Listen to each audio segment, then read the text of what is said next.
Salut à tous, bienvenue sur cet épisode du podcast Puissance Mentale. Aujourd'hui, j'ai la chance de recevoir le Viking. Peut-être que vous ne le connaissez pas sous ce nom-là, parce que c'est évidemment un surnom, vous vous en doutez. Mais j'ai la chance d'accueillir Nicolas Veilla. Hello mon ami. Mec, tu sais que je vais raconter une connerie d'emblée. Mais c'est Je sûr, me c'est suis dit, sûr. le mec, J'ouvre il les a portes là. commencé, il dit, c'est bon, J'ouvre t'es les prêt? portes. Ouais. Le mec, il commence, tu sens qu'il y a de la prépa mentale derrière, tu sais. Je vois ton regard changer, ton faciès changer, et C'est ça. bam, je me dis, putain, on est sur une vraie radio podcast. Ah mais moi, On n'est pas là pour blaguer, tu vois. Mais non, on est là surtout pour que les gens qui nous écoutent aient du contenu, repartent avec des clés concrètes et pas juste OK, c'était cool, tu vois. Et c'est pour ça qu'en t'interviewant, je sais qu'on va avoir du concret, on va avoir du réel, comme un Viking qui pose son dracard et qui vient justement parler coaching, entrepreneuriat, business, mindset, dépassement de soi. Bref, t'es prêt Mais pour ça? sinon, pour répondre à ta question, ça va très bien, et oui, je suis prêt pour ça. Alors justement, Nico, pour les gens qui ne te connaissent pas encore, comment tu pourrais te présenter comme ça en quelques mots? Hmm. Ça, c'est marrant. Je posais beaucoup cette question avant, pour savoir comment les gens ils se pitchaient, tu vois. Aujourd'hui, je les introduis, mais j'aime bien avoir aussi ce petit côté de comment tu te présentes.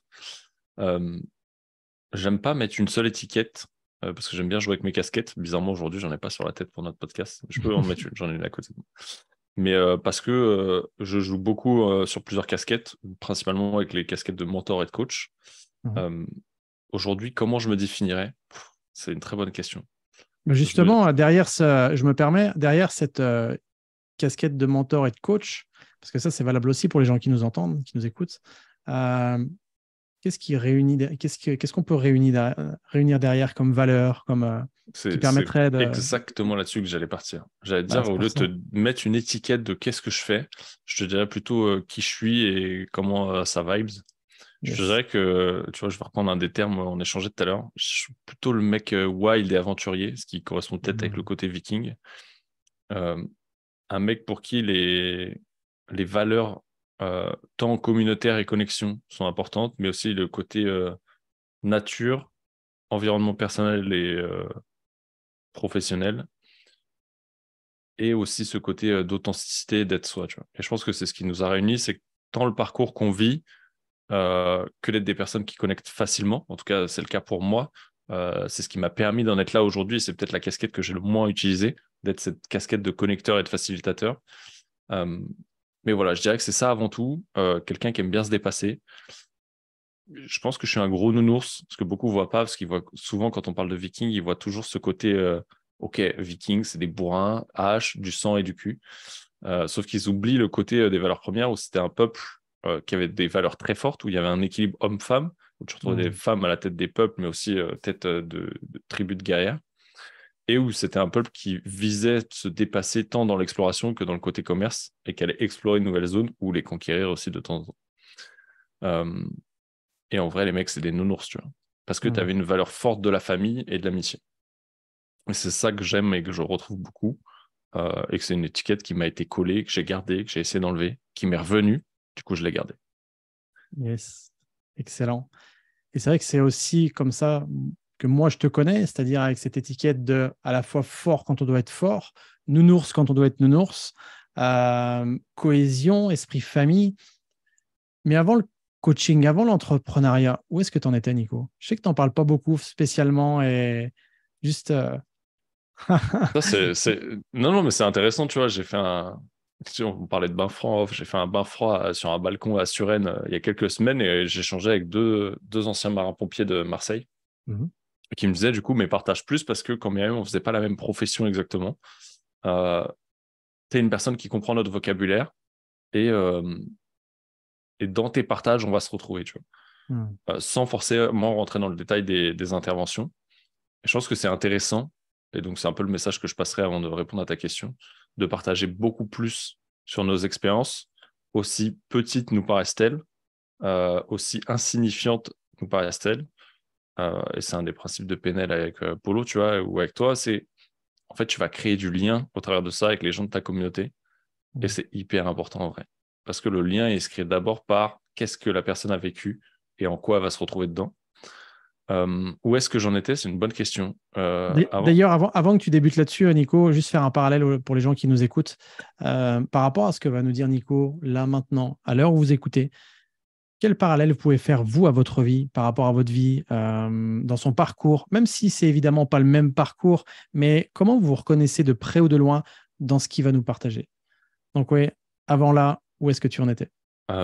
Avant, là, j'en étais où? Je cumulais 3 jobs. Alors ça, c'était vraiment avant de rentrer dans le milieu de l'entrepreneuriat, mais je cumulais 3 jobs. Mon job principal, c'était d'être à la police ferroviaire, à la SNCF. À Mhm. côté, j'étais pompier volontaire. Je montais pas mal de VAC, d'où le lien avec les mecs de la BMPM. Et à côté de ça, je faisais de la formation, principalement en prévention incendie, où je formais les mecs en sécurité incendie. Et je cumulais ça parce que l'avantage des horaires décalés, c'est que en fait, tu arrives à avoir beaucoup de temps libre vu que tu travailles à moitié la nuit. Et vu que j'étais toujours dans le faire, Mhm. gros doers à l'américaine, j'avais toujours du temps et de l'énergie pour le faire. Sauf qu'arrivé à un moment donné, je me suis blessé à 2 reprises au travail. La première, je suis revenu très vite. Euh, Finalement, il n'y avait pas beaucoup de reconnaissance. La deuxième, je suis revenu moins vite parce que mon genou ne me permettait pas de revenir. Mhm. Finalement, je me suis aperçu que j'étais un chiffre, qu'il n'y avait pas d'humain et que limite, on te cassait les couilles quand tu revenais. Ça s'est transformé à la fin en harcèlement. Quand tu vois un beau bébé comme moi qui se fait harceler par son chef, c'est une blague, mais c'est des Mhm. choses qui arrivent. Et là, je dis, OK, let's go, il faut que je change. Je me suis reconnu au travers de, je dirais, à l'époque d'entrepreneurs et d'influenceurs sur les réseaux, où je me suis dit, OK, bah, tu vois, ce qu'ils partagent, je me reconnais, j'ai envie de vivre ça.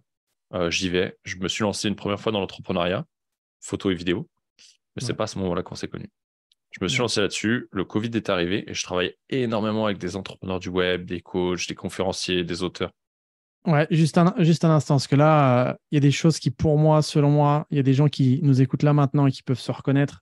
Donc, si je comprends bien, tu étais beaucoup dans le faire, tu cumulais 3 jobs en même temps, Ouais. euh, des jobs notamment qui étaient dans l'aide des autres. Parce que police ferroviaire, c'est OK, on assure la sécurité des personnes. Pompier volontaire, tu étais aussi dans la formation. Donc voilà, tout ça, c'est comment on fait pour connecter avec les gens, pour les protéger et tout. OK. Tu te blesses au travail, tu reviens quand même rapidement, mais après, tu sens qu'il y a du harcèlement et tout ça. Combien j'entends de personnes qui sont dans ces situations où justement, d'être dans le faire, Mm. on s'en oublie, on n'est qu'un numéro et on s'en rend pas forcément compte. Mais Je à un t'en rends moment pas donné, compte en vrai. bah ouais, c'est ça. Tu t'en rends pas compte, mais ton corps, lui, te le signale. En vrai, je pense que les blessures, elles sont arrivées aussi de là, tant par le corps que par l'enchaînement. Parce que tu vois, la dernière, je te disais que je suis pas revenu aussi vite. Parce que bah, du coup, de toute façon, je pouvais pas. Quand j'ai voulu revenir, en fait, ça avait. Le premier, en gros, il me détecte une entorse sur le genou. Au bout de 2 mois, Mhm. l'entorse elle est toujours là, c'est qu'il y a un problème. Au final, il voit qu'il y a une contusion plateau-tibiale. Le mec, en souriant, il me dit bah, c'est comme une fracture, en fait, t'en as pour 4 ou 5 mois. Mais la Ouais. contusion passée, les mecs s'aperçoivent que le ménisque, en fait, il est lésé et que j'ai un Mhm. morceau qui est coincé dans la rotule. Donc forcément, je ne peux toujours pas plier la jambe à plus de 90 degrés.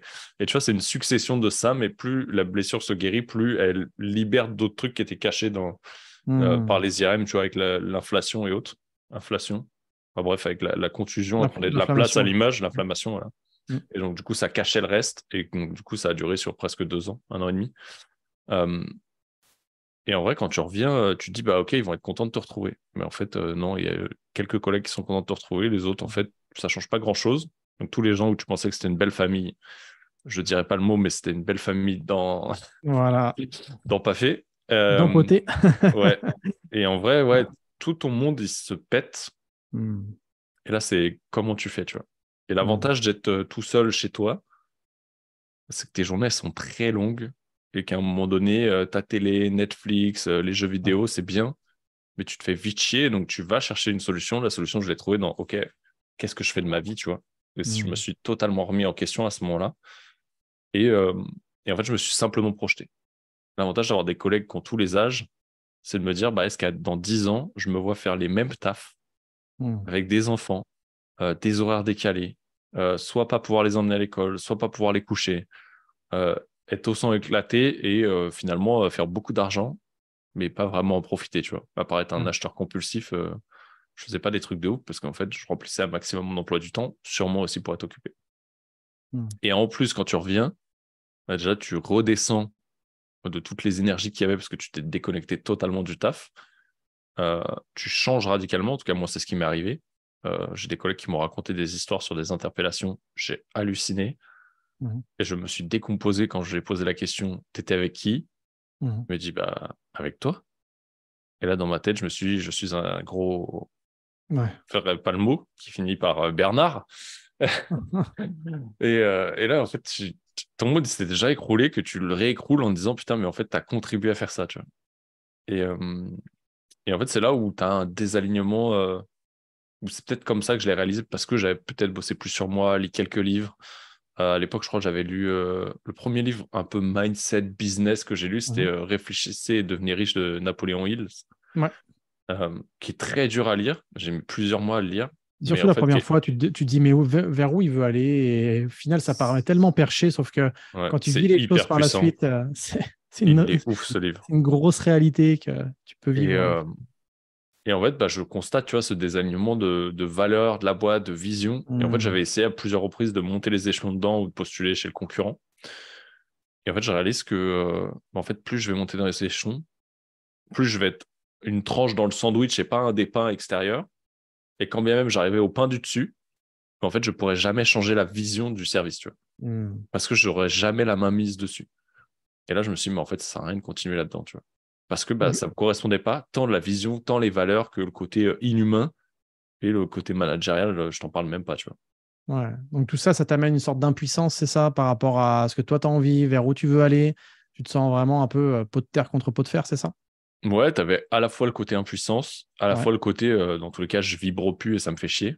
Hmm. Et tu vas à reculons, tu vois, t'as ce côté où t'as la boule au ventre à chaque fois. Hmm. J'étais le mec qui arrivait 5, 10, 15 minutes en avance. Je suis vu arriver avec le mec qui arrivait 5, 10, 15 minutes en retard, tu vois. Ouais, il y avait le proverbe jamais deux fois en retard dans la même journée à la SNCF. Tu vois. Donc, si t'arrives en Ouais. retard, tu partais pas en retard. Donc, je sais pas s'il faudra D'ailleurs, laisser celle-là. ouais, si, on coupera rien, on va tout laisser. Mais Mais justement, j'aime faire des pauses comme ça pour que les gens fassent un parallèle aussi à leur vie. Tu parles de beaucoup d'être dans le faire, d'être face à cette impuissance quand on est, entre guillemets, salarié d'une grosse boîte où on a toujours cet espoir de se dire ça va changer, ça va bouger, je vais faire c'est ce que une je peux, sauf belle que ça façon de prend. se mettre des lunettes et de se voiler la face. Ouais, c'est ça. Hmm. J'ai ressenti la même chose moi quand j'étais dans la police et pourtant, tu rentres avec une envie, tu rentres avec une conviction, et à un moment donné, tu sens que, OK, peut-être que cette envie, cette conviction a été nourrie à un certain Mm. moment, mais à un moment donné aussi, tu évolues, tu changes et tes aspirations modifient aussi. Et donc là, qu'est-ce qui t'intéresse, toi, dans l'entrepreneuriat, justement, quand tu es à ce moment-là de ta vie, tu dis, tiens, j'ai envie de bouger, j'ai envie de changer. Donc là, il y a l'entrepreneuriat qui te fait de l'œil. Qu'est-ce qui t'aspire? Qu'est-ce qui En vrai, t'inspire aussi? on va revenir à ce côté wild. Tu vois, à l'époque, moi, c'était Manon, que je suivais beaucoup et elle voyageait beaucoup. Elle faisait du kite. Elle était Mm, toujours dans des pays de ouf, tu vois, Norvège, Finlande. Elle partait kiter à Darla, au Maroc. Je me dis, ouais, c'est ça que je veux, tu vois. Je veux une vie où je peux avoir le contrôle de ce que je développe, mm, euh, ce que je vends ou ce à quoi je participe, mais de pouvoir profiter et me créer ces moments-là à moi, tu vois. mm, Tant seul qu'en famille. Et, euh, et en fait, ça m'a mm, parlé beaucoup, surtout, je pense, par le côté nature et toutes ces choses que je me permettais pas forcément de faire, même si j'avais les moyens, et que dans tous les cas, je retrouverais pas du tout dans le job que je faisais. Euh, Même dans les pompiers, tu vois, c'était encore différent, mais t'avais pas ce côté-là, tu vois. T'avais le côté adrénaline qui te faisait les pics, et tu vois, j'en parlais tout à l'heure avec Val. On vivait ces pics d'adrénaline, mais t'avais pas un côté nourrissant en soi, tu vois. mm. Ouais, Et, je comprends. euh, et c'est peut-être pour ça que je vais vers ce projet aujourd'hui, tu vois. On Est-ce en discutait tout à l'heure en off, et c'est pas pour rien, tu vois, que c'est ça qui a enclenché, et que c'est ça aujourd'hui qui me drive encore plus. Est-ce que quand tu dis j'ai des pics d'adrénaline, mais ça venait pas me nourrir, est-ce que tu avais le sentiment justement que, OK, ça venait nourrir une sorte de joie de surface, mais que ça allait pas en profondeur sur Non. du moyen et long terme, c'est ça? Non, en vrai, j'en avais pas conscience. Je pense jusqu'à temps que je me blesse et que je Ouais. réalise qu'en fait, ça menait pas loin. Euh, En vrai, j'en avais pas conscience. C'était un peu Hmm. comme tu es dans le tunnel ou tu dans la Ouais. vitesse lumière de Star Wars. Le truc, il va tellement vite. Ouais, c'est ça. Et quand on te dit tu as l'effet tunnel, et ouais, tu vois que la lumière au bout. Tu vois pas toutes les trappes de sortie, toutes les sorties de secours qu'il y a, tu vois. Et en T'avais fait, elles quel sont âge? là. Ouais. Je T'avais sais quel pas, âge à ce c'est moment-là? la blessure. La dernière, c'est 2017. Donc là, on est quoi, 2023? Je dois avoir 30 ans. Une trentaine d'années. Ouais, Ok. bah, c'est ça, je suis con, moi, 2017, je suis de 87, Ouais. donc ouais, j'avais 30 ans. C'est pas J'allais tout juste. avoir la blessure.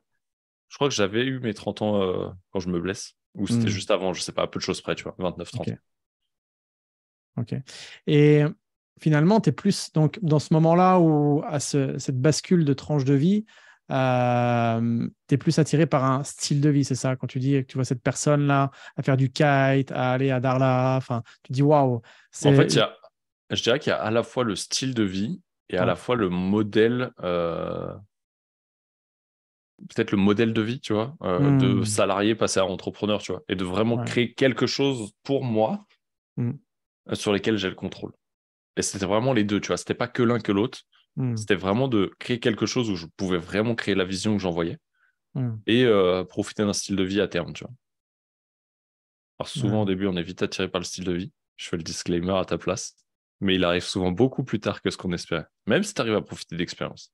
Ça dépend aussi de ce que Bah, tu fais, c'est tu vois. intéressant ce que tu dis parce que tu vois, moi, dernièrement, sur le séminaire des coachs en préparation mentale, où tu étais aussi présent en tant que master coach sur cette session-là, euh, il y a Kevin qui m'a posé la question, Geoffrey, c'est quoi ta vision d'ici 5 ans et tout?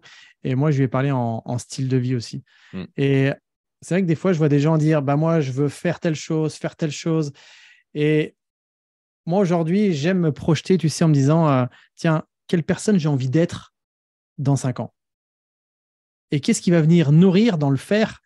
Qu'est-ce qui va venir nourrir cette réalité-là? Donc c'est aussi parce que je vois tellement de personnes, comme tu disais juste avant, qui courent après quelque chose, mais ils en perdent le sens. Ils, ils, Ouais. ils, Et ils- ils en perdent leur vie à vouloir la gagner, et ça, c'est compliqué, quoi. ouais, gros insight que j'ai eu là il y a quelques jours grâce à un pote, bah, celui avec qui j'étais juste avant qu'on fasse le Mm. podcast là. Je le vois, il me dit putain, c'est toi qui m'avais dit dans mon hamac mettre un tapis pour me protéger du sol. Je dis ouais, je me suis fait niquer tellement de fois. Je dis mets un tapis, tu verras, tu te protèges de l'humidité qui remonte du sol vers Mm. 3-4 heures du mat. Je dormirai tellement mieux. Et le mec, en fait, il a Suresnes, il vient en forêt de Fontainebleau à côté de chez nous là. Mm. Et je me dis mais Dame, je dis je veux faire des voyages, je veux me parer. Des fois, j'étais prêt à louer une tiny house pour m'exiler. Je dis mais gros, je dis t'as la forêt à une demi-heure, t'as une tente Quechua au sous-sol, t'as des hamacs, t'as des tarpes, t'as tout. En vrai, tout ce que tu veux. T'as pas besoin des Alpes, t'as pas besoin du désert. Mm. Va te créer ton propre désert et casse-toi dans le truc qui est à côté de chez toi, tu vois. Là, Mm. je me pars en Corse demain, alors, au lendemain où on enregistre le podcast. Dans ma valise, je charge le sac, la tente, le tarp, le hamac, mon couteau. Mm. Et en vrai, je vais me faire un sac genre minimal. Je vais me Mm. casser. J'ai la montagne à 200 mètres de la maison. Je me barre pendant 2 ou 3 jours en mode je pose mon téléphone, je me casse. Tu vois. Je sais Mm. pas où. Je vais aller chercher une carte quand même, un minima. Euh, et je me casse en mode, je me déconnecte. Tu vois, le truc que je voulais faire dans une timing qui me coûtait de l'argent, mais en fait, tu peux faire les trucs qui ne te coûtent pas d'argent. C'est ça. Juste en mode, tu vois, on en parlait pour moi le projet, en mode produit minimum viable, tu vois. En fait, Mm. ton produit minimum viable, c'est ta version bêta test, alpha, tu vois, du truc que tu veux sortir, que ce soit ton projet ou même tes vacances ou ton mode déconnexion. Mais en fait, il est déjà accessible. Juste fais-le de la manière la plus simple qu'il existe. Alors certes, tu vas peut-être pas aller aux Caraïbes, mais en vrai, tu peux te recréer la même chose que tu vas vivre là-bas pour que dalle. Juste Mm. réalise-le, tu vois. Et en vrai, C'est- je me suis dit, mais c'est ouf, la forêt, elle est tellement immense ici. J'ai ouais. jamais été profiter de tous les coins qu'il y a. C'est hyper intéressant ce que tu dis, Nico, parce qu'effectivement, parfois, on a tendance à se dire, ah, mais quand je serai en vacances, je ferai ça. Quand je serai à la retraite, moi, j'ai des personnes qui avaient 40 et quelques années qui disaient, quand je serai à la retraite, waouh, mais c'est dans longtemps. Et même quand tu dis, dans 5 ans, c'est la retraite, mais 5 ans, c'est long, 5 ans. Mais Comment oui, tu peux faire, comme tu dis, de façon minimaliste, vraiment de façon simple, pas forcément chère, mais comment tu peux te créer ce mini style de vie comme ça, sur des moments courts, mais qui te permettent de te nourrir et qui te permettent de, de te bah, faire kiffer, tout simplement. déjà, le premier truc, et ça m'a fait tiquer à cette phrase quand tu as dit dans 5 ans, déjà, t'es même pas sûr d'être là demain au réveil en vrai. Exact. Donc, si tu t'ancres déjà ça, que en fait, t'as jamais le contrôle sur ta vie et que dans tous les cas, à la fin, tu meurs, euh, réalise qu'en fait, ouais, on n'a qu'une vie, que demain, tu peux en aucun cas jouer all-in pour être sûr d'être là ou pas. Tu sais pas ce qui va t'arriver. Il y a des choses sur lesquelles tu peux avoir le contrôle, d'autres pas. Celle-là, c'est une chose sur laquelle tu n'as pas le contrôle. Mm. Tu peux faire en sorte d'avoir la vie la plus longue. J'ai perdu des potes et des collègues du jour au lendemain qui avaient une santé de fer, qui faisaient du sport, Mm. qui ont tapé des arrêts en faisant du vélo avec leurs gosses. Tu sais même pas pourquoi. Mm. Euh, et c'est quelque chose qui peut nous arriver malheureusement tous les jours aujourd'hui. Et déjà de réaliser qu'il y a ça, en fait, ça te fait retomber sur terre et te dire que plus tu te dis que ça va se faire dans 5 ans, moins ça va se produire. Ta dernière phrase, là, elle est hyper importante. Parce que j'en ai connu, moi, des copains, des collègues qui disaient oui, mais là, on va voir, même ne serait-ce que dans 2 ans, tu sais. Parce que psychologiquement, ils ont l'impression que c'est pas loin. Mais quand c'est dans 2 ans, c'est jamais, quoi. Et le Il y pire, a de fortes chances que ce soit jamais. Donc, et ça le lie avec le deuxième, je l'ai pris pareil, il n'y a pas très longtemps, tu vois, de Jesse Itzler, c'est de réaliser qu'on a tendance à planifier énormément de trucs dans nos agendas, mais jamais ces moments-là, tu vois, ou très peu, tu vois. Mais déjà, planifie-les dans ton année. Tu vois, on planifie nos lancements, on planifie les trucs. Ok, c'est cool. Mais à quel moment tu planifies des moments off, des projets cool, tu vois, moi, je partis en mode Ironman, course à pied, machin. Ok, planifie-les. Planifie des kiffs, pas des obligations professionnelles. Planifie des kiffs, peut-être ceux-là. Et j'ai perdu le fil. Dans cette planification, en vrai, ça peut être des trucs ultra simples comme ça. Et, euh, et si j'ai reconnecté, j'ai des potes qui sont partis vivre au Costa Rica. Mhm. Caro m'a dit il y a quelques jours, mais en vrai, ça fait 2 ans qu'ils sont partis. Donc, Caro, c'est ta compagne. Ouais, Caro, c'est ma compagne. Elle me dit ça fait 2 ans qu'ils sont partis. Et elle me dit ça fait 2 ans qu'on leur dit qu'on va venir. Énorme. Et enfin, dans ma tête, je me suis dit ça. Elle m'a pas dit ça. C'est moi qui me suis dit putain, je dis en fait, ça fait 2 ans que je leur dis on va venir. Mais en fait, on n'est toujours pas là. Et je dis, mais en fait, tant que je vais pas mettre sur un calendrier, je prends des billets de telle date à telle date, on va au Costa Rica, quoi qu'il se passe, j'irai pas. Ouais. Parce que, en fait, je planifie tout, sauf ça. Là, tu vois, j'ai réservé mes billets d'avion pour la Corse. On est le 7 juillet. Je les ai réservés le 6 juillet pour prendre le vol le 8. C'est improbable. Le mec fait tout à la dernière minute, tu vois. Non, mais Nico, là, alors, je sais pas si je peux dire grâce à toi, à cause de toi, mais là, tous les potes à qui je dis un jour je viendrai et que je planifie pas, et notamment un qui va écouter, là, on parle de la Corse, bref, je sais que je vais avoir son WhatsApp. Tu vas le voir avant toi, Après, quoi. ouais, c'est ça. Mais c'est vrai, mais tu as tellement raison, parce qu'on est pris aussi dans notre agenda quotidien, et ça, c'est important aussi de fixer une date. C'est aussi un des principes du coaching. Quand on passe à l'action, on dit, OK, quand est-ce que tu le fais? Quand est-ce que tu prends acte? OK, telle date. OK, parfait. Et OK, donc là, on a ce moment où justement, par rapport à ton parcours, où toi, tu es dans ce triple boulot qui t'anime quand même un petit peu parce que tu n'es pas rentré dedans pour rien, mais à un moment donné, le faire dépasse l'être. Tu te fatigues, tu craques physiquement et tout ça. Tu es attiré par l'entrepreneuriat, OK. Et quand est-ce que tu décides d'aller vers le coaching?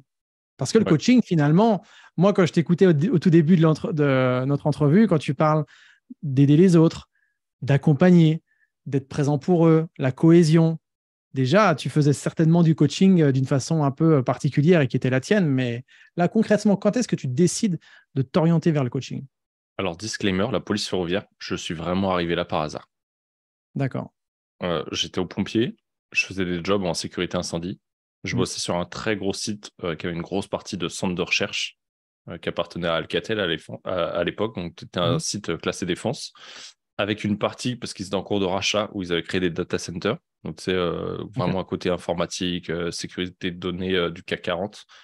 On avait 120 hectares de forêt et de Land Rover. Le plus marrant dans ce job, c'était les Land Rover et le mec qui balance des anecdotes. On voit le côté baroudeur déjà. Ouais, les Land Rover et les 120 hectares de forêt et le château d'eau, en fait, qui était à ciel ouvert où tu pouvais te baigner. C'était une piscine. Bon, fallait le faire le week-end. Et en fait, j'ai un pote de la caserne qui me dit vas-y, si tu veux, je te fais rentrer à la SUGE. Je dis c'est quoi? Et en fait, c'est là que j'ai appris par un collègue qui me dit mais en fait, à ta place, à ton âge, donc il lui trimait dans ce job et faisait pas mal de jobs à côté, chauffeur privé et autres en sécu. Il me dit, mais à refaire à ton âge, on me dit ça, j'y vais direct. Donc, ça ne m'a pas empêché de passer les entretiens et les sélections. Juste, j'ai eu la chance que mon CV... J'oublie pas que ma question, c'est... parce que je te sens partir dans tous les sens, mais... Ouais, mais je suis un hamster. Comment t'en es arrivé? Tu le sais, c'est bien. Mais c'est pour ça que... Mais c'est important, je pense, tu vois. Et c'est juste que, en fait, c'est une opportunité que j'ai saisie. Parce qu'elle était là. Et je pense que c'est un lien, tu vois, de préciser, c'est que peut-être des fois, c'est pas un truc que tu as choisi, mais tu as saisi une opportunité et c'était une très bonne chose. Ça a été une très bonne chose pour moi. Et c'est un peu ce qui s'est passé avec le coaching. Ce qui s'est passé, c'est que j'ai saisi où je me suis lancé sur la photo et la vidéo. Mon but, c'était de travailler sur le mariage parce que c'était une très belle école de la vidéo et que je voulais beaucoup plus me développer sur la vidéo que sur la photo. Sauf qu'en fait, à mêler dans le milieu de l'entrepreneuriat du web, principalement, je suis tombé à discuter, à échanger avec des entrepreneurs du web, des très gros mecs et des mecs qui étaient personnes qui sont devenus très gros du jour au lendemain parce qu'ils étaient sur un marché qui avait énormément de demandes. Et c'est devenu mes potes parce que j'avais cette facilité de connecter avec l'humain, sûrement parce que je travaillais déjà avec de l'humain et que ça fait partie de moi. Et en fait, de vouloir travailler à 100% sur le mariage, je me suis retrouvé à travailler à 90-99% avec des entrepreneurs du web sur de la création de YouTube, sur des conférences, sur des séminaires, sur des immersions, sur des masterminds et que des choses comme ça immersives. Mais en fait, quand tu es derrière une cam et que tu sais ce que tu fais et que tu le maîtrises, en fait, tu as ton oreille qui reste attentive parce que tu as besoin, en tout cas moi, j'avais besoin de me connecter à l'énergie, à l'émotion, à savoir ce qu'allait se passer. Et donc, en fait, tu le vis pas à 100% comme les participants, mais tu le vis d'une manière ou d'une autre. Et un jour, j'ai un mec qui m'a arnaqué, qui s'appelle Kim Benour, et qui m'a dit, viens, on se fait un deal. Je fais un deal avec lui, sauf qu'arrivé sur place, il m'a dit, mais en fait, va profiter de l'immersion. Et moi, je lui dis, mais non, je suis là pour filmer, faire des photos et des vidéos. Il m'a dit, non, profite, ça, on verra plus tard. Excellent. Voilà l'arnaque. C'est pas une vraie arnaque. Hein. Oui, Disclaimer, oui, c'était dans on l'avait le compris. private Ouais, joke, mais je préfère le dire. On sait jamais si ça sort ouais. de son contexte. Oui, c'est ça. Ouais. Et Kim, il est comme ça. Et en fait, du coup, pendant ce séjour, déjà, j'avais vécu beaucoup intensément des immersions sur la semaine d'avant et un gros up où j'avais un gros problème technique qui nous a fait perdre beaucoup de rush sur un séminaire avant. Donc, déjà dans une période émotionnelle intense et un gros down. Je vis cette expérience, je vis des connexions mémorables dans le désert et je connecte the dots, tu vois. Les points se relient à ce que tu disais tout à l'heure. En fait, j'étais déjà sur de l'humain, mais en fait, je le remonte à mon enfance quand je suis au bahut, tu vois. Où je passais pour un gay parce que je passais mon temps avec des meufs, mais je pécho jamais. Mais Ouais. en fait, j'étais là en mode écoute, conseil, tu vois, vraiment l'oreille attentive, tu vois. Le pote que tu as envie d'avoir qui est là et Super qui te pote. Ouais. suggère des trucs, tu vois. Et en fait, j'avais toujours ce truc-là, tu vois, du coach en soi ou de l'oreille attentive, de la personne un minimum empathique. Et en fait, pour moi, ça a fait tilt à ce moment-là. Je me suis dit, OK, c'est là que je dois aller, tu vois. Je rentre de ce truc-là avec cette envie. Et avant, j'avais pris le feedback d'un des potes à moi qui était présent aussi, celui pour qui j'ai fait la piscine à 1 tonne de glace, là. Ok. Et qui m'avait dit pendant son séminaire, je sais pas pourquoi, j'avais ce truc-là quand on était en petit comité, immersion, pas séminaire. Je sortais de ma cam et je coachais les gens. Mais c'était pas, j'étais un prestataire, tu vois, j'étais pas l'animateur en soi. Et en fait, il y avait une grue pour faire un saut élastique sur son immersion. Et il me dit, quand est-ce que tu te lances? Et moi, je lui dis, t'es grande gueule. Ah, je suis chaud, vas-y, je montre l'exemple. Et là, il me regarde, il sourit, tu vois, avec son petit sourire en coin, un peu comme t'as là. Et il me dit, non, en tant que coach. Et je suis retourné en Parce qu'il avait souriant jaune saisi derrière déjà ma chez caméra. toi. Et il avait Ouais. saisi ce truc-là, tu vois. Et 2-3 intervenants qui étaient là m'ont fait le même feedback, tu vois, pendant son immersion. Derrière, on va dans le désert ensemble, je connecte The Dot. Derrière, je fais mon dernier séminaire où je réalise qu'en fait, je peux connecter avec les gens sans être derrière une caméra. Et l'avantage, c'est comme j'avais Caro, ma compagne, qui était là, suite aux premières galères, je l'ai fait venir sur celle-là pour pas être tout seul derrière les cams et que j'ai reconnecté facilement avec des gens et que je pouvais me détacher beaucoup plus de la cam. Et il y a un mec sur scène, il rigolait. Il éternuait, tu sais, il avait un rhume. Et en décollant, il disait, ah putain, ça se trouve, j'ai pécho le Covid. Je dis, mais de quoi il parle, le mec? Déjà, à l'époque, je regardais plus les infos. Et en fait, ce qui s'est passé, c'est que 10 jours après, effectivement, il y a le Covid et que c'était lockdown de toute la France, tu vois. Sauf que quand tu as un business qui est basé sur de l'événementiel à Compliqué. 100%, en fait, tu n'as plus de business. Ouais. Et donc là, c'est soit tu te réinventes, soit tu te lamentes. Et en fait, ce qui est arrivé, c'est qu'on avait la maison, elle était en travaux, on a profité pour faire les travaux de la maison. Ça m'a servi de méga grosse introspection. Pendant que beaucoup se sont gavés sur les business en ligne, certains business, d'autres galéraient. Moi, ça a été mon moment introspection, mon moment de OK, qu'est-ce que je fais? Sorti de ça, ou pendant ce créer de OK, refilmer l'immersion de certains potes, où on part là en mode bivouac, survie et autres, où je recommence à jongler entre le coaching et la vidéo. Et je me dis OK, je veux faire ça, tu vois. Je pars à un séminaire avec Caro ce coup-ci, d'un de mes deux potes qui était l'organisateur, en mode un peu à la Robbins, c'est plusieurs paliers de séminaires introspectifs, un peu mêlant perso, chamanisme, c'était hyper chelou. On fait tous les paliers, donc il y en avait 3 avec Caro. je refais tous les paliers, mais en mode staff. Donc, staff, Mhm. coach, on appellera ça ce qu'on veut. Euh, et ça me fait dire, OK, en vrai, c'est vraiment là où je veux aller, tu vois. Mhm. Continue là-dessus. Et de là, je fais mes premiers coachings. Je réalise que j'ai pas suffisamment de compétences. Ou, tu vois, je dirais que j'ai le soft skill, tu vois, de Ouais. l'humain, tu vois, que L'humain, j'avais ouais. déjà, mais il me manquait des compétences techniques. Mhm. Euh, du coup, je me dis, OK, la PNL, ça me parlait à l'époque. Deux fois, à deux reprises, je peux pas aller en PNL chez Wozniak en Suisse, avec les blocages et machin, Ouais. avec Covid et machin. Et Polo, je crois que je Paul lui ai dit en Pironnet. plus, on déconne, Paul Pironnet, je le voyais vraiment, tu vois, moi, je voyais Bass Tech Prat en mode théorie, tu vois, Bass Tech. Mhm. Je sais pas pourquoi, j'ai eu tech, mais pour moi, ça faisait théorie. Technicien, ouais. Et tu sais, il a sa carrure comme ça en mode BCBG. Tu sais, je sais pas, je m'étais fait une image de lui. Et un jour, je dis putain, mais j'ai pas que ça. Il y a que lui. Je l'ai expérimenté par un pote qui avait repris des trucs et je savais qu'il avait été là-haut. Ok. Je dis vas-y, je teste. Tu vois, je fais un base à Paname. Et là, c'est lui. Du coup, je suis le parcours de Paul. Et derrière, c'est avril 21, je crois. On se rencontre sur un séminaire en ligne, Ouais. business, Avec un des mini-event entrepreneurs. Ouais. business où là, je fais, tu sais, je dis, waouh, le mec, il dame. Donc, tu partageais ton parcours sur le kettlebell sport, là. Mhm. Et en fait, en voyant le parcours avec Polo, j'avais eu plein d'outils, mais pour moi, il me manquait, et pour l'avoir vécu, tu vois, dans les immersions, dans les coachings, je m'étais déjà fait coacher, euh, il me manquait aussi ce côté, ce qu'on voit dans mon témoignage, je crois d'ailleurs, ce côté structurer l'ensemble, tu vois. Mhm. Je voyais pas un point A, un point Z, tu vois, et dire, OK, par où Ouais. je passe, comment je structure l'ensemble. J'avais une caisse à outils remplie, j'avais un établi, mais il me manquait les grilles au mur pour tout ranger, tu vois, genre. Je sais pas si c'est Mhm. la bonne image, et peut-être, OK, qu'est-ce que je fais à tel moment, et à celui-là, et à celui-là, tu vois. J'avais trop de trucs, la caisse, elle dégueulait, et en fait, je sentais que c'était pas non plus le bon truc, tu vois. Et Mhm. je voulais vraiment ce côté structure sur le coaching. Et c'est comme ça qu'on s'est rencontrés après. On s'est vu sur l'event en ligne et après on s'est vu sur le premier base du coup que je fais avec Polo.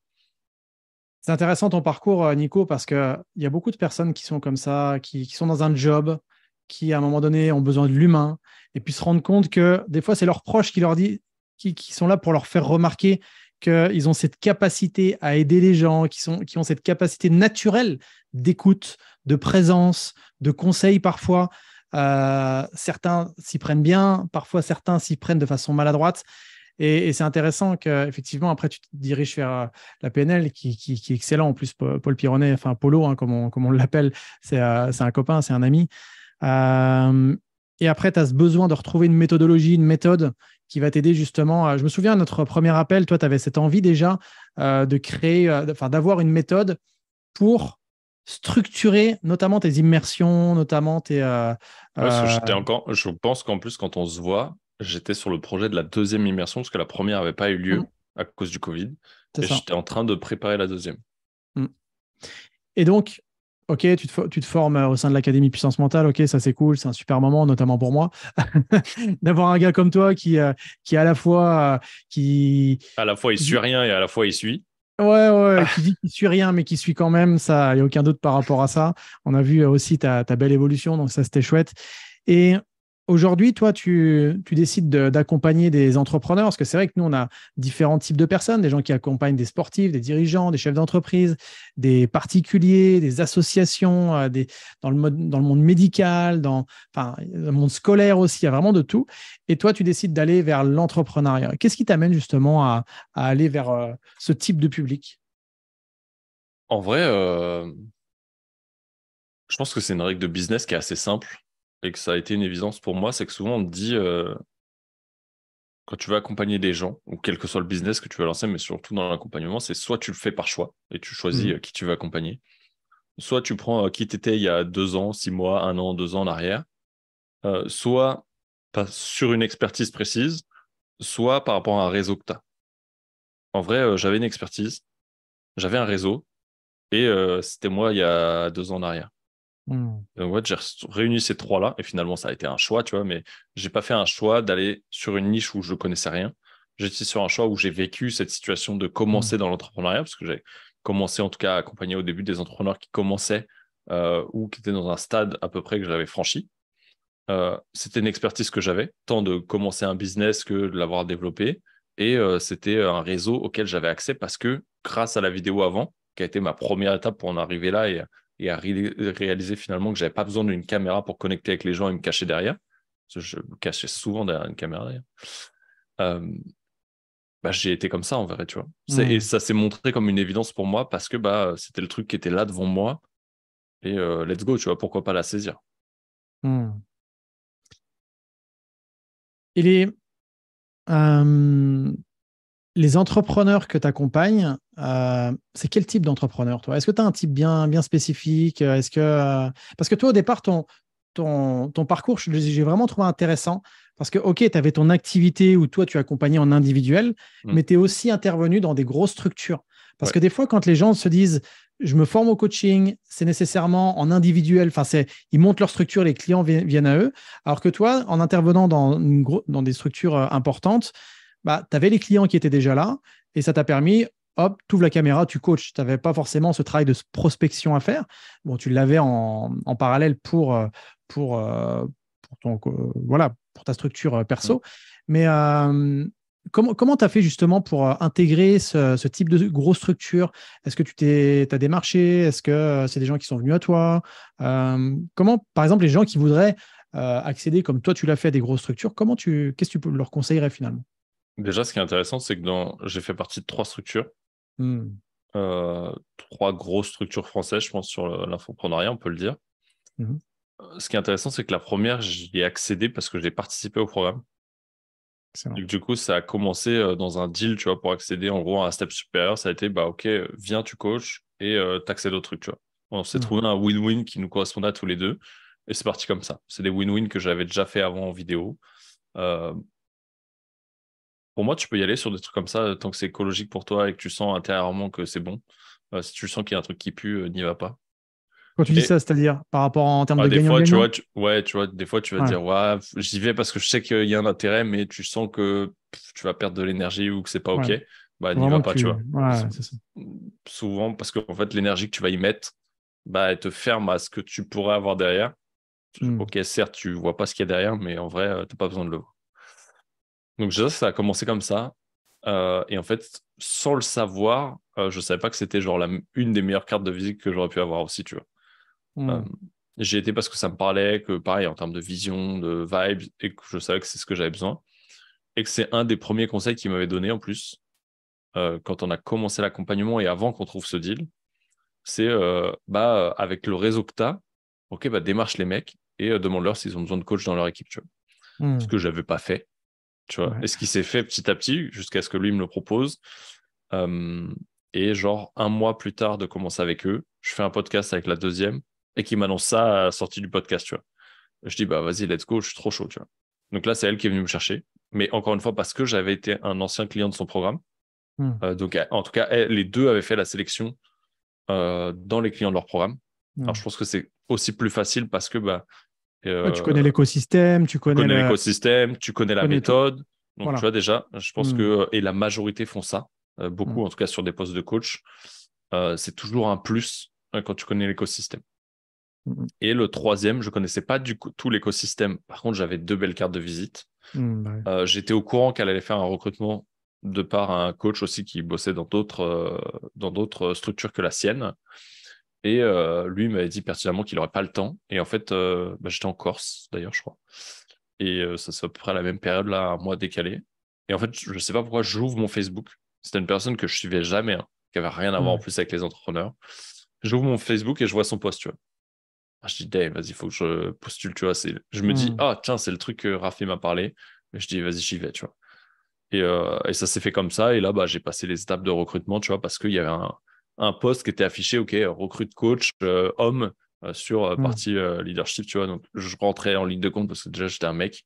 Donc, c'était facile. Et du coup, j'ai été chercher les recommandations des 2 précédents qui sont forcément un levier, tu vois, sachant que ça aide toujours. C'est vrai que ça, c'est intéressant. Donc, toi, ta démarche, c'était déjà d'aller dans le réseau où tu t'étais formé parce que tu connaissais un petit peu l'environnement. Mais ce qui est intéressant, c'est aussi, parce que des fois, il y a des gens qui disent comment faire pour aller vers des grosses structures. Ce qui est important, c'est que cette structure-là vaut aussi la valeur ajoutée. Donc, au départ, ça peut être une intervention moins chère que, déjà, ça peut être même du gratuit au départ pour vraiment montrer de quoi on est capable. Après, augmenter ses tarifs et puis après, trouver une négociation. Mais C'est intéressant ce que tu as dit, tu vois, de parler d'intervention. Souvent, la plupart des programmes, en tout cas en ligne, quels qu'ils soient, tu vois, que ça touche au e-commerce jusqu'au programme d'accompagnement perso sur le leadership féminin ou à l'énergétique, font intervenir des intervenants extérieurs. Tu vois, en mode masterclass ou live, qui sont pas rémunérés, mais ça te permet déjà de te confronter à l'écosystème. Ça permet de montrer à l'entrepreneur qui possède le programme si ça vibes entre vous, mais aussi si tu plais à ses clients, tu vois. C'est ça. Et souvent, bah, des fois, ça peut faire la diff parce que les clients vont dire ah, bah, on aimerait avoir quelqu'un comme ça. Et donc, il va avoir un besoin, il va dire ok, bah, tiens, reviens. Et tu vois, de multiplier ça, c'est un peu une stratégie aussi sur le podcast, tu vois, ou sur les interviews, ce qu'on appelle le plan média. Bah, c'est ok d'avoir un plan média tant sur tes interviews, tes podcasts, mais aussi dans les interventions que tu vas faire dans des écoles, dans des programmes d'accompagnement, dans des écoles de coaching pour amener ta dimension, ton expertise ou autre. Tu vois. Et ça, déjà, ça peut être un bon step parce que bah, tu vas démultiplier l'impact que tu vas avoir et toi, ça va être beaucoup plus facile de l'aisance que tu as. Tu vois. Je pense que toi et moi, la facilité qu'on a à parler aujourd'hui devant un micro, même si c'est à travers un Zoom, tout le monde ne l'a pas. Mais plus on en fait, plus c'est facile en vrai. C'est important ce que tu dis parce qu'effectivement, aujourd'hui, moi, j'ai encore eu une personne il y a quelques semaines qui me dit mais comment on fait pour avoir cette aisance oratoire? Bah, faut parler, faut tester, faut s'entraîner. Je peux le dire ou pas? T'allais dire une connerie. Training.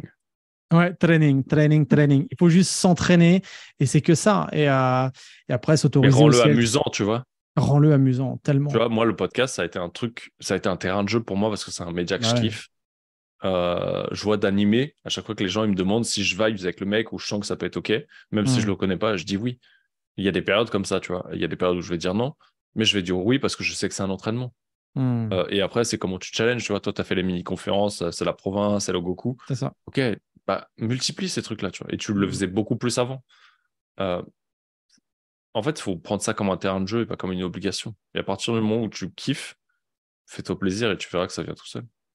C'est ça. Et notamment pour l'accompagnement, plus vous allez vous entraîner, plus vous allez comme ça proposer des sessions, des séances, plus les gens vont parler de vous. Enfin bref, après, ça se démultiplie et après, les gens qui venaient vers vous peut-être au départ gratuitement deviendront des clients. Donc, c'est ça qui est chouette aussi. Je vois que le temps passe et j'aimerais aussi que tu nous parles de tes projets actuels parce que moi, justement, j'aime cette dimension. Parce que si on revient au tout début de l'entrevue, où tu nous parlais que tu faisais des formations de groupe, que tu étais là chez les pompiers, mais aussi dans la sécurité ferroviaire, tout ça. Là, aujourd'hui, tu te destines à justement proposer, parce que tout ton parcours, finalement, c'est comme si on allait piocher quelques petits éléments pour arriver à ce que tu vas proposer aujourd'hui. Et j'aime bien cette dimension que tu proposes avec l'accompagnement. Est-ce que tu peux nous en parler comme ça? Est-ce que tu peux nous en parler comme ça en quelques mots? Qu'est-ce que tu as envie de faire? Qu'est-ce que tu prévois? Et bref, dis-nous tout, Ouais. parce que ça peut être aussi des idées que les gens créent aussi de leur côté. Je pense que ça combine l'envie que j'ai eue au début de me lancer dans l'entrepreneuriat. On parlait des immersions tout à l'heure. Et un peu de tout mon parcours de vie et du côté de qui je suis, tu vois, avec ce côté wild, aventure et autres. Mais aussi de faciliter à connecter avec les gens, avec l'humain. Pour moi, aujourd'hui, l'idée, c'est même pas une idée, c'est le projet qui est en cours de développement et sur lesquels j'échange beaucoup. Qui a C'est bien de créer un avancé d'ailleurs. mastermind et qui a bien avancé. C'est de créer mon propre mastermind. Pourquoi? Parce que un mastermind, déjà, c'est quoi? C'est un écosystème, je dirais, où se retrouve un profil de personnes, là, en l'occurrence, des entrepreneurs. Moi, je vois un écosystème où on mêle les différents univers, que ce soit du business en ligne, du e-commerce, des business en dur et des startups. Pour l'avoir expérimenté, le mélange de tous ces univers fait que les points faibles de certains sont les points forts des autres et vice-versa.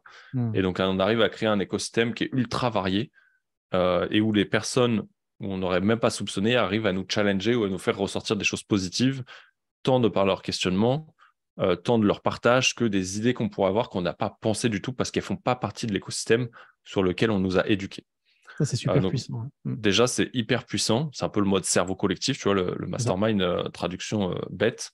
Il Sauf en que parle j'ai dans envie, Napoléon Hill, dans Napoléon devenir. Hills, C'est il en ça. parle Ouais. en plus. Et du coup, ça me parlait de ouf, tu vois, à l'époque. Et c'est un peu, moi, la vision, tu vois, de me créer ma team de DC, de Super Titans ou tu vois, d'Avengers. J'aime beaucoup ce côté-là. Non pas parce qu'on est les meilleurs, mais parce que tu arrives à souder les liens entre des personnes et j'ai ce côté un peu où je veux amener et créer le mastermind que j'ai pas aujourd'hui et qui est pas accessible avec une dimension wild, une dimension où certes on va connecter et ça va très bien se passer.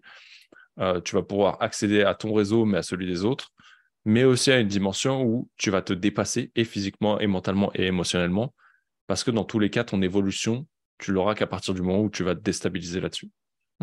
Et pour moi, cette dimension, et peut-être avec un côté un peu plus aventure ou des expériences en tout cas, et des activités qui changent des standards de ce qu'on vit, et de tous les séminaires qui sont faits dans des châteaux, ça ne me parle pas de ouf. Tu vois. On en discutait tout à l'heure, mais voilà, c'est le projet sur lequel je vais aujourd'hui. C'est le projet qui avance plutôt pas mal. C'est un projet où j'avais une grande vision. Je me suis dit, OK, je développe celle-là et je me suis rendu compte que, OK, il allait peut-être falloir commencer par le début. Ouais. Et qu'en fait, OK, j'y vais. Plus j'avance et plus c'est challengeant. Parce qu'il y a des mecs qui me disent non, un peu comme toi, mais parce que c'est pas le bon moment. Pour certains, parce que j'ai pas eu de personne. Ce qui est ouf, c'est qu'on n'aime pas les noms. Mais disclaimer, des fois les noms, déjà, d'emblée, il est préférable d'avoir un non parce que c'est transformable en un oui que quelqu'un qui va te dire oui, mais qui va se désister. C'est pire que tout. Ce qui est important aussi, c'est de signaler, moi, dans ce que tu proposes, alors déjà, honnêtement, personnellement, je justifie pas. Hein. Ah non, mais c'est pour les gens qui nous écoutent. C'est pour les gens qui nous écoutent. Parce que moi, quand j'entends ton projet, il y a un côté de moi qui est hyper fier, en fait, parce que je me dis, mais quand Nico est venu dans l'académie, c'était son objectif de proposer des coachings de groupe et tout ça, un peu en mode nature. Là, que tu partes dans cette direction, je trouve ça tellement aligné par rapport à la personne que tu es.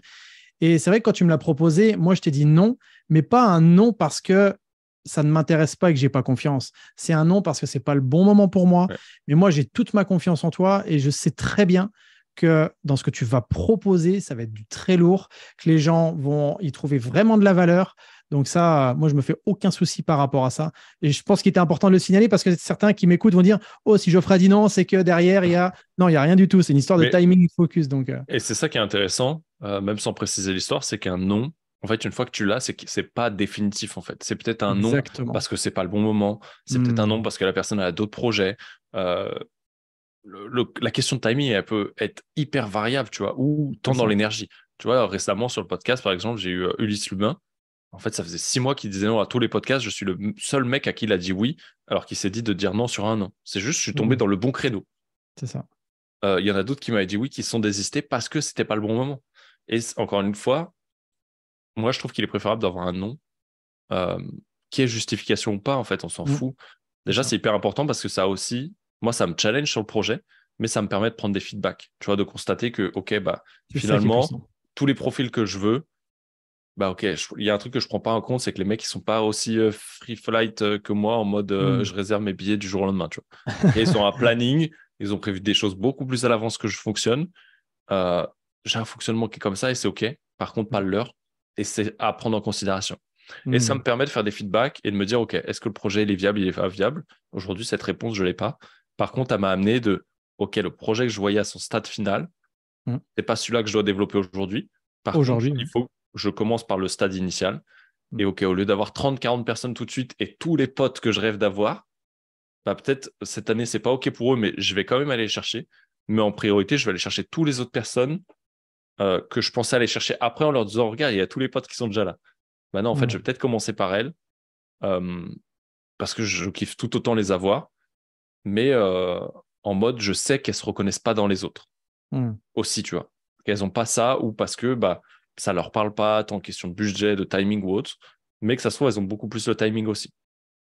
Et une fois que j'aurai peut-être une vingtaine, une trentaine, une quarantaine de noms, je me dirai, OK, comment je peux faire en ajustant avec tous les feedbacks que j'ai déjà pris, de me dire, OK, qu'est-ce que je sors maintenant? Et peut-être ce sera, comme on le disait tout à l'heure, des immersions simples pour faire déjà vivre des expériences et me dire, OK, une fois que tu as vécu ça, est-ce que tu es chaud? On y va sur l'année ou sur 6 mois.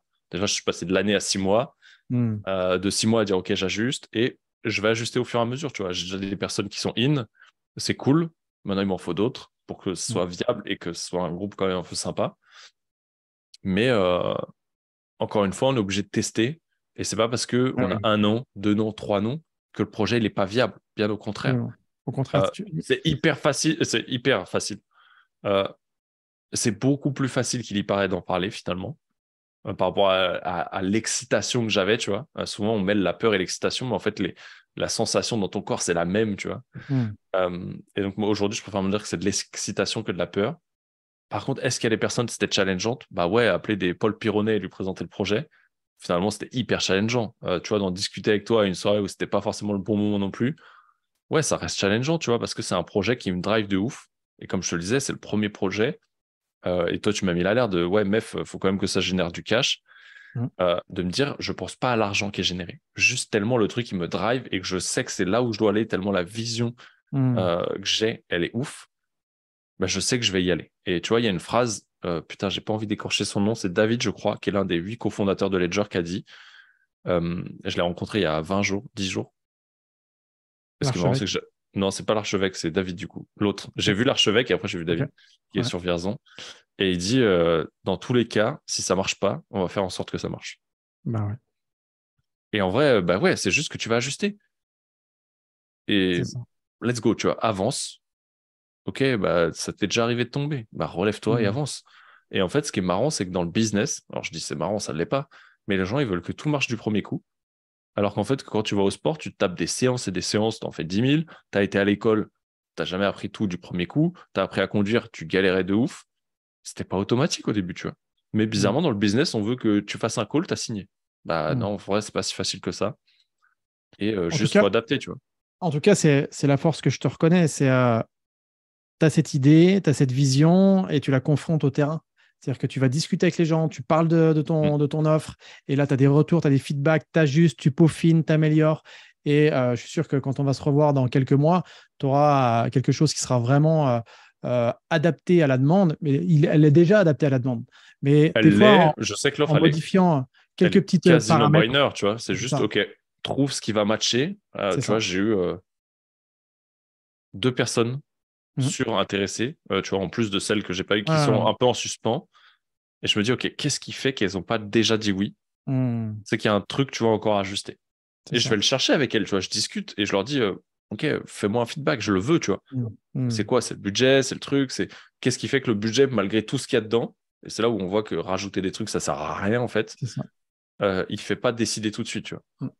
D'ailleurs, si jamais vous êtes dans le monde de l'entrepreneuriat et que vous souhaitez vivre une aventure incroyable, bah, sachez que Nico est là pour vous proposer, si ça vous convient, si ça lui convient aussi par rapport à votre profil, parce qu'évidemment, il sélectionne aussi le type d'entrepreneur qui intègre son mastermind. En tout cas, merci beaucoup pour ce partage qu'on soit en train de faire des masterminds ou pas. En tout cas, ça permet de voir l'état d'esprit dans lequel on avance, on évolue. Et comme ça, si tu te retournes sur ton passé où tu étais justement dans ta maison, ouais, c'est un peu ça, dans ta maison après cet arrêt où tu regardais du Netflix et tout, tu disais, il faut que ma vie, elle change. Qu'est-ce que tu en penses? Qu'est-ce que tu te dis? Qu'est-ce que tu ressens? Mec, ça n'a pas été tous les jours facile. Peut-être des fois, je suis un peu trop resté assis. Mais c'est intéressant de ralentir. Tu vois, on parle de cycle. Bah, plus tu vas les écouter, plus tu vas apprendre à surfer dessus et à les raccourcir. Plus tu vas apprendre à t'écouter, plus tu vas savoir quand tu dois y aller comme un bourrin et des fois ralentir et faire juste le strict nécessaire, mais aussi anticiper. En vrai, l'entrepreneuriat, on a l'impression que c'est un monde, que c'est un Eldorado et que tout est facile. Mais en vrai, c'est pas si facile. Ok, c'est simple, mais c'est pas facile. Simple n'a jamais voulu dire facile. Mais en vrai, je crois que pour rien au monde, je reviendrai en arrière. Et c'est, je pense, le job qui te demande le plus de résilience et qui va le plus jouer avec ta résilience, ta patience, ton impatience, tes émotions. C'est le meilleur training que je pouvais avoir. En vrai, c'est ouf, mais c'est tellement vrai, tu vois. Et ça te pousse de tous les côtés, tu vois, à poser ton ego, à demander de l'aide, à lever la main, à faire des trucs que tu n'aurais jamais fait. Et même quand tu n'as plus envie de les faire, bah, y aller encore parce que tu sais que c'est là où tu dois aller. Et que si toi, tu n'y crois pas, en vrai, il n'y a personne qui croira à ta place. Tellement. Mon cher Nico, bah vraiment, merci pour ce bel exemple de puissance mentale parce que, ok, tu as été formé au sein de l'académie, mais en tout cas, dans ton quotidien, tu nous montres que tu utilises déjà pour toi tout ce que tu as appris chez nous ou ailleurs, peu importe. Mais bravo pour ça. Merci beaucoup pour ton partage d'expérience. Je pense que ça a parlé à pas mal de personnes. Si les gens veulent te retrouver sur Insta, Facebook, site, qu'est-ce que tu as pour te Ouais, que ça retrouver simplement? soit Insta, Facebook, LinkedIn, c'est mon nom, mon Ouais. prénom, Nicolas Ni- Veilla. Nicolas Veilla, Et après, il y a le podcast Leaders on Fire. Leaders on Fire. Yes, merci beaucoup Nico pour Merci ton à toi. intervention. N'hésitez pas à aller voir ce que fait Nico, c'est toujours très qualitatif. C'est vraiment un plaisir de voir ce qu'il propose. Merci à vous pour votre écoute. Évidemment, prenez bien soin de vous. Demandez-vous ce qui a fait écho aujourd'hui par rapport à ce qu'a dit Nico dans les partages qu'il vous a partagés. Dans les partages qu'il vous a partagés, c'est pas mal ça. Ça passe, ça Bref, passe. ça passe. On coupera pas. Non, on n'a rien coupé de toute façon. Et demandez-vous surtout comment vous allez faire en sorte que votre vie change, s'améliore, se transforme à votre façon, à votre rythme. Quoi qu'il en soit, prenez bien soin de vous. On se retrouve la semaine prochaine pour un autre épisode. Et je vous dis à très vite. Bye tout le monde. Ciao. Salut Nico.